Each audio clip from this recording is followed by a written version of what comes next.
Você conhece essa voz, aquela que surge quando você erra e sussurra: você é um fracasso. Aquela que grita quando você tenta descansar: você está sendo preguiçoso. Aquela que te compara, te cobra, te faz acreditar que você nunca é bom o bastante. Mas e se eu te dissesse que essa voz crítica na sua cabeça não é você? E se essa voz que te machuca for o grito silencioso de uma criança ferida que ninguém escutou? Freud diria que essa voz é a memória viva de tudo que ficou sem cuidado dentro de você. Freud nos ensinou que o inconsciente guarda as marcas e tudo aquilo que foi sentido e não foi processado. A voz crítica que te acompanha é como um fantasma emocional.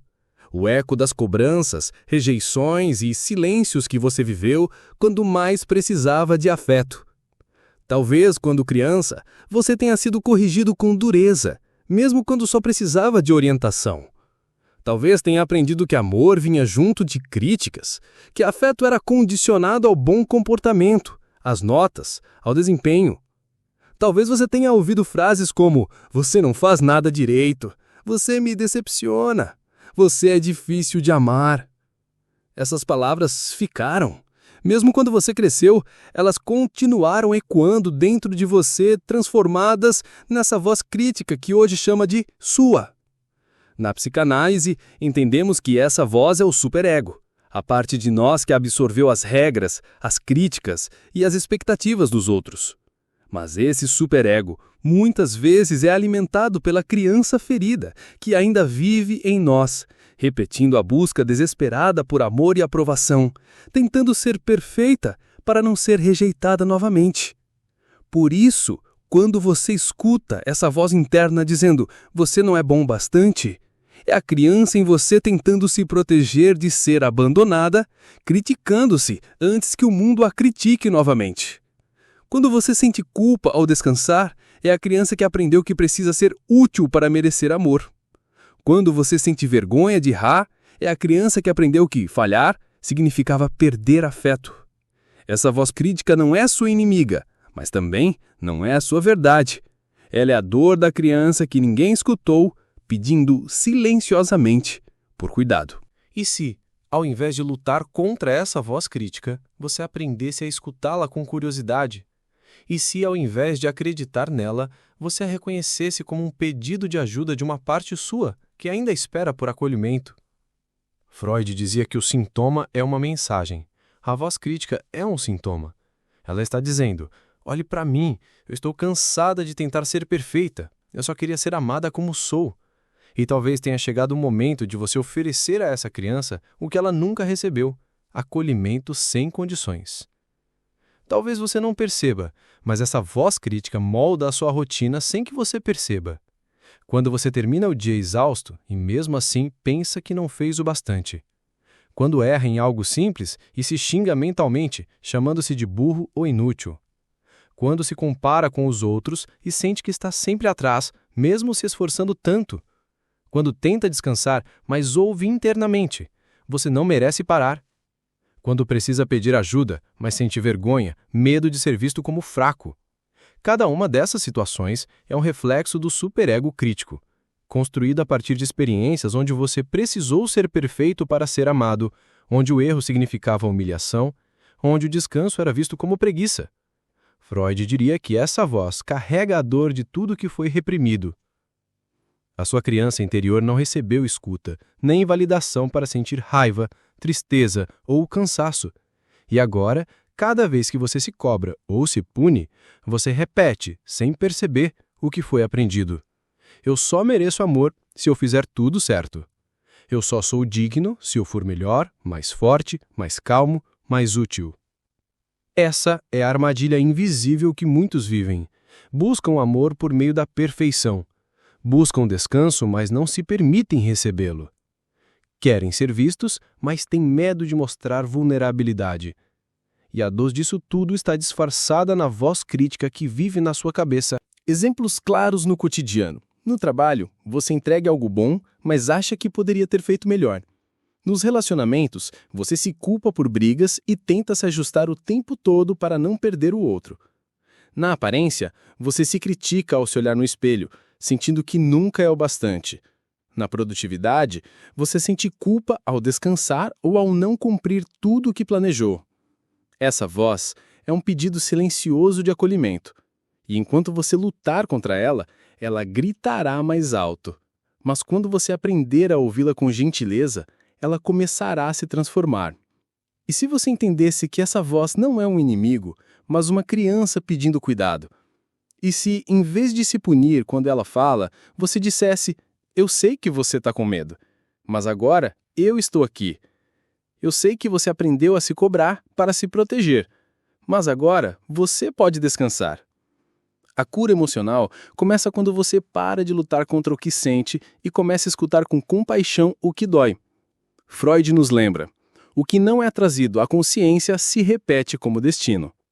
Mas ao reconhecer que essa voz crítica é a dor da criança que não foi ouvida, você dá o primeiro passo para interromper o ciclo. Se essa voz crítica é a criança ferida pedindo cuidado, como podemos começar a acolhê-la?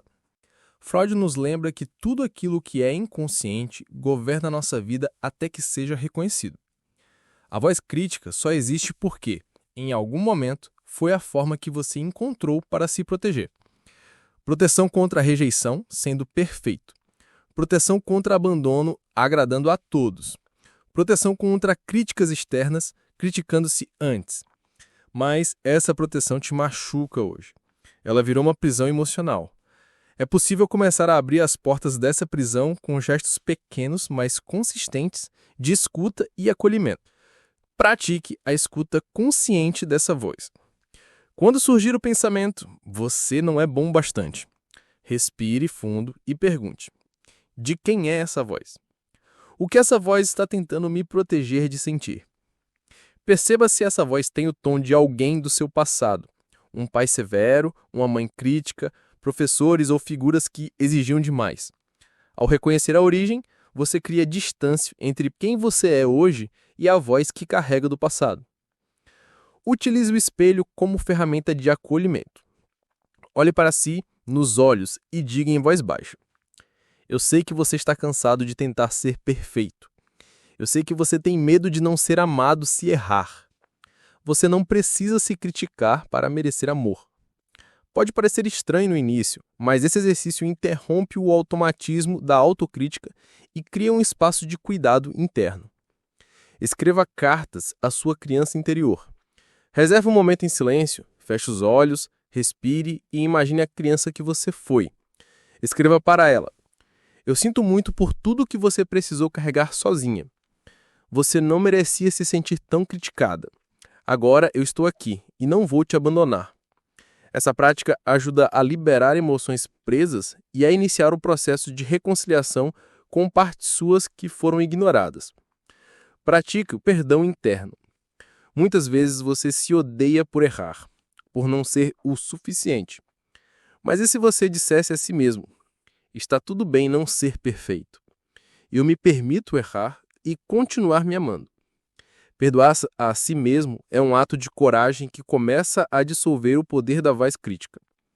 A voz crítica na sua cabeça não desaparecerá de uma hora para outra, mas cada ato de escuta, cada palavra de acolhimento, cada momento de pausa para perceber que essa voz é uma criança ferida pedindo cuidado, é um passo para quebrar o ciclo. Você não precisa lutar contra a voz crítica. Você precisa cuidar do que ela está tentando proteger. Reconheça os gatilhos do superego crítico. Observe os momentos em que a voz crítica aparece com mais força. Quando erra algo pequeno, quando alguém te critica ou desaprova, quando vê pessoas melhores nas redes sociais, quando tenta descansar e sente culpa. Anote esses gatilhos em um caderno. Freud ensinava que a tomada de consciência rompe ciclos inconscientes. Ao identificar os momentos em que a crítica interna surge, você se fortalece para não se confundir com ela. Pratique o diálogo interno compassivo. Quando ouvir a voz crítica, respire fundo e diga: eu sei que você está tentando me proteger. Eu entendo que você tem medo, mas eu não preciso me punir para ser amado. Fale em voz alta ou mentalmente, como falaria com uma criança assustada. Isso transforma a autocrítica em cuidado. Reescreva a narrativa de suficiência. Você aprendeu que só seria digno de amor se fosse perfeito. Agora, você pode aprender que é digno de amor porque existe. Afirme para si: eu sou suficiente mesmo com minhas imperfeições. Eu sou digno de amor mesmo quando erro. Eu não preciso me odiar para melhorar. Essas afirmações repetidas com consciência começam a construir novas trilhas neurais de cuidado. Busque apoio quando precisar. A voz crítica pode estar associada a feridas profundas que precisam de acolhimento profissional. Freud dizia que o inconsciente é um território que precisa de um espaço seguro para ser explorado. Se sentir que não consegue sozinho, permita-se buscar terapia. Cuidar-se é um ato de força, não de fraqueza. Cada um desses passos não é um remédio instantâneo. São pequenas sementes plantadas no solo do inconsciente que precisam de repetição, paciência e presença para germinar. A voz crítica foi construída ao longo de anos. Ela não vai embora de um dia para o outro. Mas, a cada momento em que você escolhe escutá-la com compaixão, ao invés de se odiar, você está quebrando o ciclo que a mantém viva. Você não é essa voz crítica. Você é aquele que escuta. Você é aquele que cuida. Você é aquele que agora pode oferecer à criança ferida aquilo que ela mais precisava: acolhimento, paciência e amor sem condições. Freud nos lembra que a cura acontece quando tornamos consciente o que estava inconsciente. Hoje, ao reconhecer que a voz crítica é o eco da criança não escutada, você começa a transformar a dor em cuidado. Talvez você tenha vivido acreditando que precisava ser perfeito para ser amado. Talvez tenha aprendido que precisava se criticar antes que os outros o fizessem. Talvez tenha carregado em silêncio a dor de não ser suficiente. Mas hoje, você pode escolher algo diferente. Você pode escolher oferecer à criança dentro de você aquilo que ela mais precisava. Um olhar que acolhe, uma voz que diz, tá tudo bem. Um abraço interno que diz, eu não vou mais te abandonar. A voz crítica pode até continuar tentando te proteger. Mas agora você sabe. Ela não é quem você é. Ela é a criança ferida que ninguém escutou, pedindo ajuda, pedindo cuidado, pedindo amor. Você não precisa lutar contra essa voz. Você pode caminhar ao lado dela e dizer, eu sei que você está com medo, mas agora eu estou aqui e nós vamos aprender a viver sem precisar nos ferir. Freud dizia, nós nos tornamos livres ao nos tornarmos conscientes. E você está se tornando consciente agora. Você está se tornando livre. Livre para errar, sem se destruir. Livre para descansar, sem culpa. Livre para existir, sem ter que se explicar. Livre para ser você. Se este vídeo tocou seu coração, compartilhe com alguém que também carrega essa voz crítica em silêncio. Inscreva-se no canal para seguir recebendo conteúdos que te ajudam a se libertar emocionalmente, com profundidade e verdade, um passo de cada vez. Aqui você encontrará um espaço seguro para continuar sua jornada de cura.